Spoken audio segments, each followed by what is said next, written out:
व्यंग ती ग्रीनवूडचं टेंडर भरलं का रे? हो, मी स्वतः गेलेलो भरायला.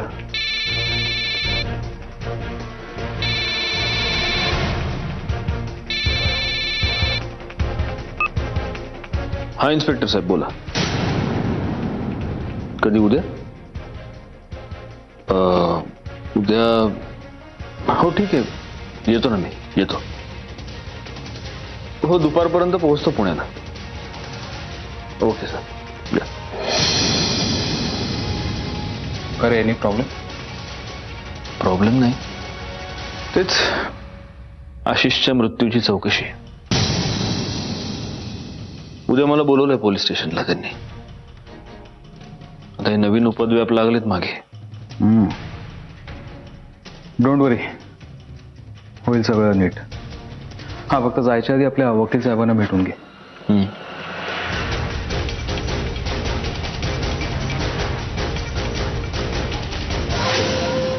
बोला भाई, काय प्रॉब्लेम आहे का? नाही, एवढं तातडीनं मला बोलवलं. टाइमपास होत नव्हता माझा, म्हणून म्हटलं गप्पा मारायला बोलवूया तुम्हाला. हसताय काय? काम होतं म्हणून बोलवलंय. मग बोला ना पटकन. सांगा, कुणाला उचलायचंय का कुणाला गाडायचंय का मोडायचंय? बाईसाहेब, मला आत गेल्यापासून आमची कामच कमी झाली. सारख्या जेलच्या हेलपाट्या. संख्ये बडबड बंद करा. आणि एक गोष्ट ऐका, कुणाला मारायचंय, उचलायचंय, संपायचंय यापेक्षा बरीच वेगळी कामं असतात दुनियेत. जी मुधोळकर माझं लग्न लावायला निघाले. मिस्टर होळकरांना सांगा करा काहीतरी. भाईसाहेब, मालकांची परिस्थिती लय हालाकीची आहे. त्यांनाच कळत नाही काय करावं ते. मला नाही वाटत भाईसाहेब ते तुमची काय मदत करतील म्हणून. म्हणजे मिस्टर होळकर काहीही करू शकणार नाही? उतरा मग.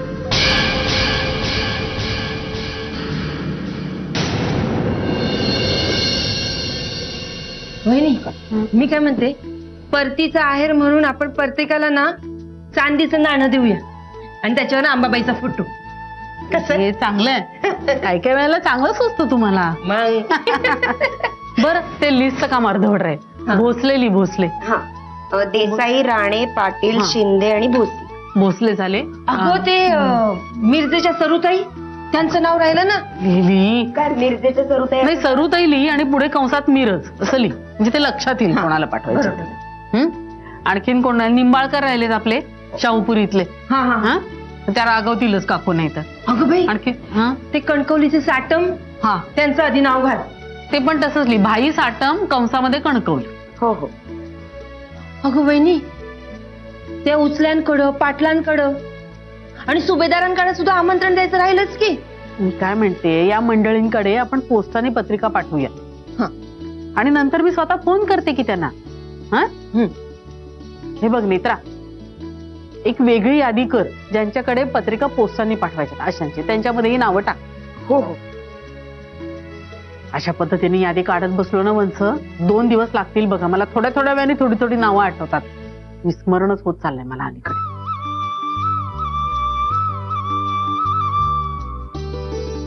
काय झालं वहिनी? आता ना तुझं वय झालं. आणि तुमचं? माझी बुद्धी अजून तल्लख आहे. बुद्धीविषयी चाललंच नाहीये, वयाबद्दल चाललंय. ये, तुझी वटवट बंद कर. लिही आधी, पेनानं लिही, तोंड बंद ठेव. एक मिनिट, काय तुम्ही दोघं लहान मुलींसारखी भांडताय? वंच, तुमच्या कोणी मैत्रिणी येणार आहेत का? त्यांची पण नावं लिहून टाका तिथे. हो हो आत्या, तुमच्या भजनी मंडळातल्या कुणी आजी पणजी असतील ना तुमच्या वयाच्या, तर लगेच नावं सांगून टाका, मी लगेच लिहून घेते. ये डुचके, मी भजनी मंडळात जात नाही. बघ ना वहिनी, कशी माझी मस्करी करते ही डुचकी मेली. नेत्रा, काय ग? Sorry I. झालं? बर, तुला कोणाला बोलवायचंय? नाही, मी कोणाला बोलवणार आहे? या घरात जी माणसं आहेत तेवढीच माझी जीवाभावाची. तसं काय ग? कोणी मैत्रिणी वगैरे असतील तर बोलव ना त्यांना. नाही, कोल्हापुरात कुठे आहेत माझ्या कोणी मैत्रिणी? आणि मुळात माझ्या सगळ्यात जीवाभावाच्या मैत्रिणीचंच तर लग्न आहे. बाय.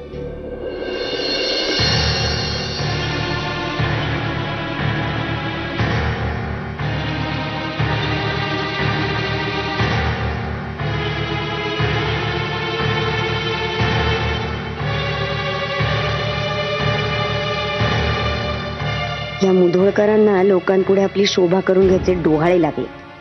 कशाला नसता उपद्व्याप वाढवून ठेवतात काय माहिती. उगाच या एवढ्या लोकांना आमंत्रण देऊन स्वतःच्याच आबरूचे दिंडवडे काढून घेणार आहेत, बाकी काही नाही. या प्रियाने स्वतःच लग्न सुखासुखी पार पडू दिलं तर बरं आहे. ही बया नक्की काही ना काहीतरी राडा घालणार आहे. नेत्रा, काय आहे? काय कुठल्या विचारात पडलीस तू? प्रियाचा हा? नाही म्हणजे प्रियाचं काय काय सामान आणायचंय ना त्याच्या विचारात होते मी. गुणाची ग माझी सून. बघितलं कशी तयारीला लागलीये. आता तिच्या जीवाभावाची माणसं आपणच ना.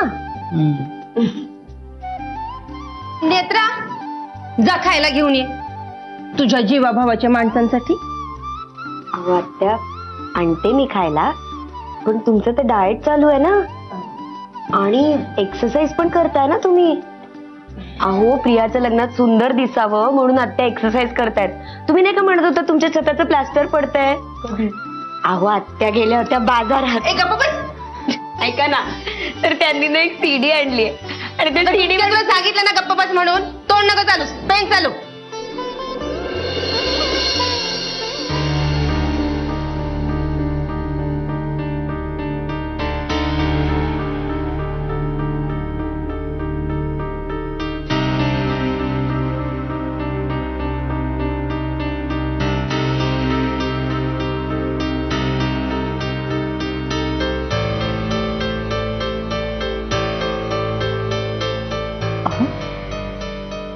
काय झालं?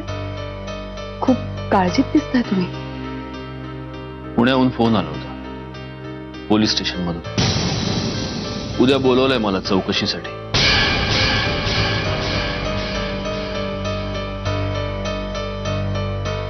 अहो, आता पुन्हा कसली चौकशी करणार आहेत ते? मंजिरी, टेन्शन नको घेऊस. आता काय काही प्रश्न विचारायचे असतील तर जाऊन बघतो. पण आशिषच्या बाबतीत जे काय झालं, खरंच खूप दुर्दैवी मृत्यू झाला त्याचा. असं व्हायला नको होतं. म्हणजे त्याने दिलेला त्रास, त्याने माझ्यावर केलेले खोटे आरोप सगळे एका बाजूला, पण त्याचा असा शेवट व्हायला नको. खूप चांगला मुलगा होता तसा, हुशार होता. चांगला मार्ग स्वीकारला असता तर खूप मोठा झाला असता. पण एका चुकीपायी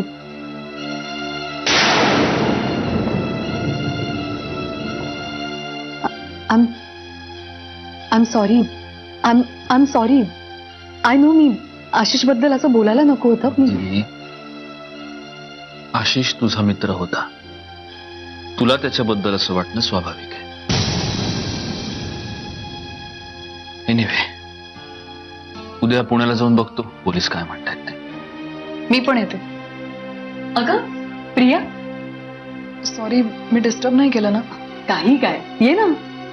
नाही पण सत्यजित मलाही यायचंय पुण्याला. का? का म्हणजे माझ्या काही मैत्रिणी राहतात तिकडे. मला त्यांना लग्नाचं आमंत्रण द्यायचंय. स्वतः जायची काय गरज? त्यांचे पत्ते गौरांकडे दे, पत्रिका कुरिअर होऊन जाते. कुरिअर? नाही तसं नाही, पण एकदा सांगितलं ना, पत्रिका पोहोचल्याशी मतलब आहे. अहो हो, एक मिनिट थांबा ना तुम्ही. मी बोलते तिच्याशी. प्रिया, हे बघ, मला असं वाटतं की तू ना आता जरा सांभाळून राहायला पाहिजे. पुन्हा गेल्या वेळेसारखा प्रॉब्लेम नको व्हायला. मंजिरी, पण मला कळतंय तू काय म्हणतेय ते. हे बघ प्रिया, पण आपण सावधगिरी बाळगायला काय हरकत आहे. आपण काळजी नको घ्यायला. आणि उलट मी कालच यांना म्हणत होते की आता घरात कुठलंही शुभ कार्य होणार असेल ना, तर त्याच्या आधी आपण सावधगिरीने वागलेलं बरं. बरोबर. मंजिरी, हा आले आई.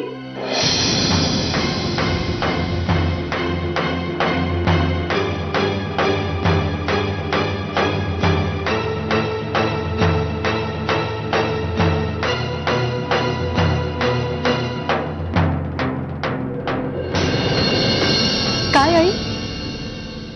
तुला भेटायला एक खास माणूस आलाय. खास माणूस? कोण? वहिनी,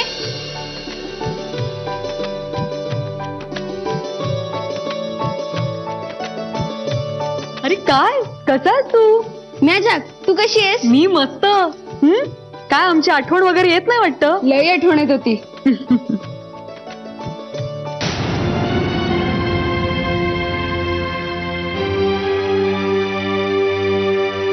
हा कधी आला? अरे मीच बोलवून घेतलं त्याला. काय तो बरेच दिवस मागे लागला होता. वहिनीला भेटायचंय, बाळाला बघायचंय. शुभ्राला बघितलंच नव्हतं ना ग त्यानं. मग मीच विचार केला की थोडे दिवस बोलवून घेऊया. म्हणून मग त्याच्या हॉस्टेलला फोन केला, शाळेत फोन केला आणि त्याला इकडं बोलवून घेतलं. म्हटलं आता गौरी गणपतीचे दिवस आहेत, प्रियाचं लग्न आहे. तू मलाही बोलली नाही साई. खरं तर विसरून गेले बघ. म्हणजे तुझ्या कानावर घालायचं ठरवलं होतं मी, पण राहून गेलं.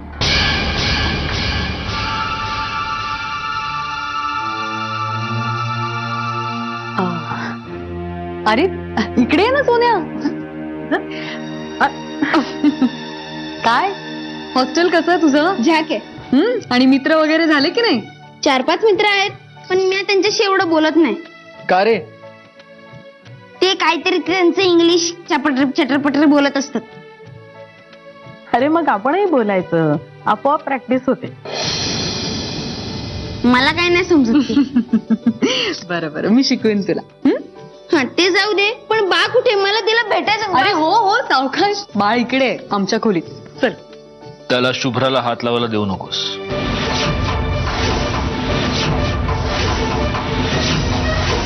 अहो, प्रवासात ना आलाय तो. हात धुवायला सांगा दे. ठीक आहे, चल रे.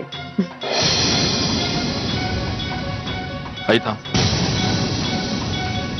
तू या मुलाला असं परस्पर बोलावून घेतलंयस, मला अजिबात आवडलेलं नाही. अरे त्याला काय झालं सत्या? हे बघ, मध्ये आपल्या घरातली परिस्थिती एवढी बिघडली होती की त्याला लांब ठेवणं भाग होतं. पण आताच सगळं स्थिरस्थावर झालंय ना. आणि शुभ्राई हळूहळू मोठी होतीये. जरा भावंड घरात असलेली बरी. मी तर म्हणते की याला कायमच आता इथेच राहू द्या. मला तसं वाटत नाही.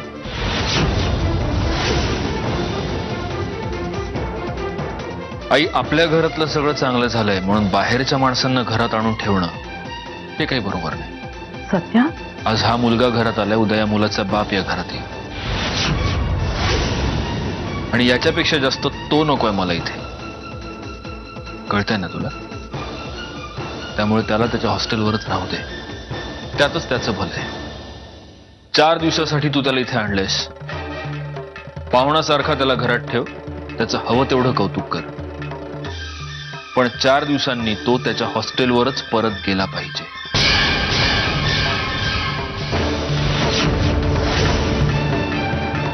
नाही आई, मला या बाबतीत कुठलाच वाद नकोय. प्लीज.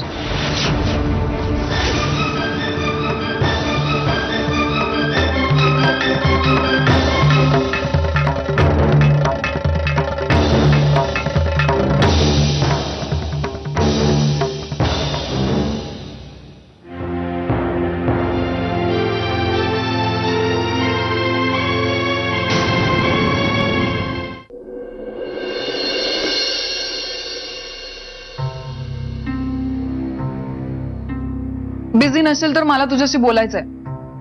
बिझी आहे मी प्रिया, पण माझे कान उघडे आहेत. बोल. कान उघडे आहेत पण भावना मेल्यात तुझ्या. सत्यजित मला सांग, तुला काय प्रॉब्लेम आहे? मी तुझ्या बरोबर पुण्याला आले तर? आता मंजिरी सारखी कारणं देऊ नकोस की माझ्या सेफ्टीसाठी मला इथेच राहायला पाहिजे वगैरे. बोल ना काहीतरी. काय बोलणार मी प्रिया? सगळं तूच बोलतेस. कारण तुझ्याकडे काही बोलायला नाहीच आहे. तुझे सगळे प्रश्न निरर्थक आहेत प्रिया. ते तुला निरर्थक वाटतंय. मी वाद घालायच्या मूड मध्ये खरंच नाही प्रिया. सगळ्यात पहिली गोष्ट मला हे माहिती आहे की पुण्यात तुझी कुठलीच मैत्रीण राहत नाही. तुला कोणालाही आमंत्रण करायला जायचं नाही. बरं, मी तिथे टाइमपास करायला नाही चाललोय. मला पोलिसांनी बोलवलं पोलीस स्टेशनमध्ये चौकशी करण्यासाठी. मी जाणार आणि त्यांची चौकशी झाली की मी कोल्हापूरला परत येणार. हो ठीक आहे ना, मग मी कुठे म्हणते तिथे मुक्काम करूया म्हणून. सत्यजित, तू कुठे चाललायस हे माझ्यासाठी कधीच इम्पॉर्टंट नव्हतं. आजही नाही. तुझी साथ माझ्यासाठी जास्त इम्पॉर्टंट आहे. सत्यजित, खूप कमी दिवस राहिलेत माझे या घरातले. मला माहितीये त्यापेक्षा जास्त आनंदाची गोष्ट नाहीये तुझ्यासाठी, पण माझ्या मनात तुझं काय स्थान आहे हे माहितीये तुला. प्रिया, खरंच खूप कमी दिवस राहिलेत तुझ्या या घरात. निदान आता तरी नीट वाग. Good night.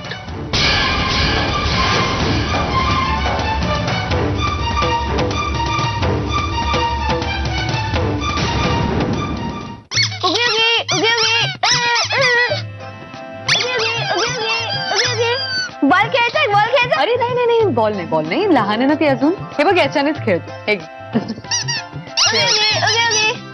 वहिनी, हे बाळ लय झाक आहे.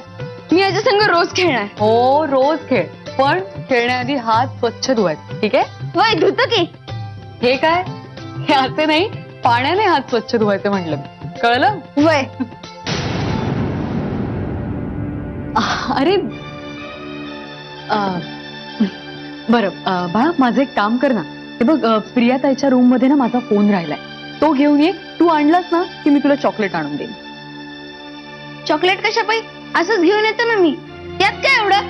मी चटकन जातो आणि पटकन येतो. हो सावकाश जा. खरंच गोड आहे सोन्या. शुभ्राला बघून केवढा एक्साइट झालाय. तो एक्साइट झालाय म्हणजे? त्याचं काय? माझी मुलगी कोणासाठी खेळण्याची वस्तू नाही असू शकत. अहो काय बोलता तुम्ही? किती प्रेमळ आहे तो मुलगा. त्याच्या प्रेमळपणाचं कौतुक मला नको सांगूच मंजिरी, कारण त्याने काहीच उपयोग होणार नाही. तो काही दिवसांसाठीच इथे राहायला आलाय आणि तो काही दिवसांसाठीच इथे राहणार आहे. हे मी आता बाहेर आईला सुद्धा स्पष्टपणे सांगून आले, तुलाही सांगतो. आणि मला कन्व्हिन्स करायचा प्रयत्न करायचा नाही. भांडण होईल आपल्यात.